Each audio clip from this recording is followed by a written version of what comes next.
Hello అండి, అందరూ ఎలా ఉన్నారు? అందరూ బాగుండాలి. సంక్రాంతి అరిసెలు ఎలా తయారు చేసుకోవాలో ఇప్పుడైతే చూసేద్దాం. కట్టెల పొయ్యి మీద పల్లెటూరులోని అరిసెలను ఎలా తయారు చేసుకోవాలో ఇప్పుడైతే చూసేయండి. మీరు కూడా చేయకపోతే తప్పకుండా ఇదే విధంగా చేసుకోండి, చాలా బాగా వస్తాయి. అరిసెలకు కావాల్సిన బియ్యము అంటే మీకు ఏవి అందుబాటులో దొరికితే ఆ బియ్యాన్ని అయితే మనం ముందుగా 24 గంటల సేపు నానబెట్టుకోవాలి. తర్వాత ఆ బియ్యాన్ని శుభ్రంగా క్లీన్ చేసి పిండి పట్టించుకోవాలి. అరిసెల పిండి అని పట్టించుకోవాలి. తర్వాత మనం ఎన్ని కేజీలు బెల్లాన్ని అయితే అరిసెలకు ఉపయోగిస్తామో ఆ బెల్లాన్ని అయితే మెత్తగా పొడి చేసి పెట్టుకోవాలి. ఇంతకుముందు చిన్న చిన్న గడ్డలుగా తెచ్చుకుంటే బెల్లాన్ని ఈజీగా నలగొట్టేసుకునే వాళ్ళము. ఇప్పుడైతే కేజీకి ఒకటే గడ్డ తెస్తున్నారు. కేజీ బెల్లాన్ని అయితే పగలగొట్టాలంటే పెద్ద టాస్కే అయిపోతుంది. తర్వాత పొయ్యి మంటేసుకొని మనం పాకానికి ఏ దబర అయితే కావాలనుకుంటామో ఆ దబర్ని పొయ్యి మీద పెట్టుకొని కిలో బెల్లానికి పావు సేరు నీళ్లు తీసుకోవాలన్నమాట. నేను 3 కిలోల బెల్లం అయితే అరిసెలు చేస్తున్నాను కాబట్టి 3 పావు సేర్లు నీళ్ళు అయితే పోసుకొని మనం మెత్తగా పొడి చేసి పెట్టుకున్న బెల్లాన్ని అయితే వేసుకోవాలి. వేసుకొని కరిగించుకోవాలి. ఈ బెల్లం కరిగి పాకం రావడానికి కొంచెం టైం పడుతుంది కాబట్టి మనం ఆడిచ్చి పెట్టుకున్న బియ్య పిండిని అయితే జల్లెడ పట్టుకోవాలి. నూక ఉంటుందేమో నూకను సపరేట్ చేసుకోవాలన్నమాట. మెత్తగా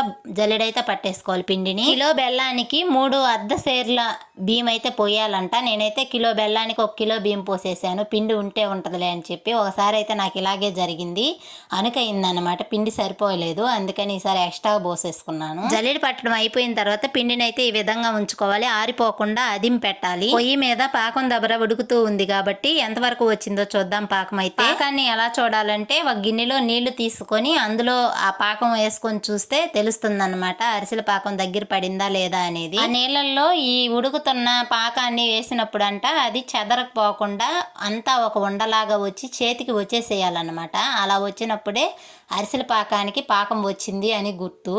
ఇంకా రాలేదు, చాలా సార్లు వేసి చూసాం మేమైతే. ఇది అలా కొంచెం మంట తగిలిస్తూ వేసుకొని చూస్తూ ఉండాలి. ఆ పాకం అనేది గట్టిగా అయిపోయినా కానీ ఇబ్బందే, కొంచెం లేతగా ఉన్నప్పుడైనా ఇబ్బందే. కాబట్టి కరెక్ట్ పాకం వచ్చేదాకా వెయిట్ చేయాల్సిందే అనమాట. చూడండి, మీరు వీడియోలో చూపిస్తున్న విధంగా ఆ విధంగా పైకి ఇలా ఎత్తితే వచ్చేయాలన్నమాట. మొత్తము నా చేతిలో పెడతాం కమ్మర కడ్డీ లాగా వస్తుంది అది.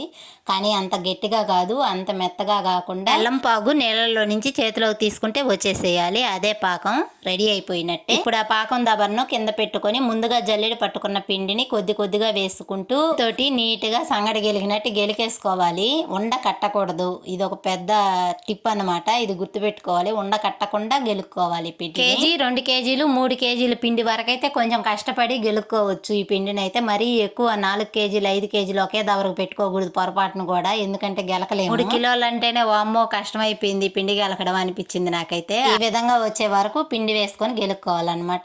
ఆ పిండి పైన కొద్దిగా నూనె పోసుకోవాలి, చేతికి అంటుకోకుండా ఉంటుంది. ఈ విధంగా నూనె పోసుకున్నట్లయితే పొయ్యి మీద బండలు పెట్టుకొని బండట్లో నూనె పోసుకొని నూనె వేడయ్యాక కవర్ మీద ఈ ఉండను పెట్టుకొని తట్టుకొని నూనెలో వేసేసుకోవడమే. అరిసె అంటే అంతే తయారైపోతుంది. తర్వాత ఓ పక్క కాగనిచ్చిన తర్వాత ఇంకో పక్క తిరగేసుకోవాలి అరిసెను. ఈ పలసంగా తట్టుకోకూడదు, అలాగని మరీ లావుగా కూడా తట్టుకోకూడదు. అరిసె లావుగా వేస్తే లోపల పిండి పిండిగా ఉంటుంది, పలసంగా వేస్తే చెక్కలు ఉన్నట్టు ఉంటాయి. కాబట్టి మీడియం సైజులో ఉండజేసి తట్టుకొని నూనెలో వేసుకోవాలి అరిసెలను. ఎర్రగా కాగిన తర్వాత తీసి పక్కన పెట్టుకొని ఒత్తుకోవాలన్నమాట. ఆయిల్ లేకుండా ఆయిల్ ఇలా ప్రెస్ చేసి ఒత్తినప్పుడు ఆయిల్ ఉంటే కిందకి దిగిపోతుంది. ఈ విధంగా ఒత్తేసుకొని తీసి పక్కన పెట్టేసుకోవడం. ఓకే అండి, మేమైతే అరిసెల్ని మా పల్లెటూరు పద్ధతిలో ఈ విధంగా తయారు చేస్తామన్నమాట.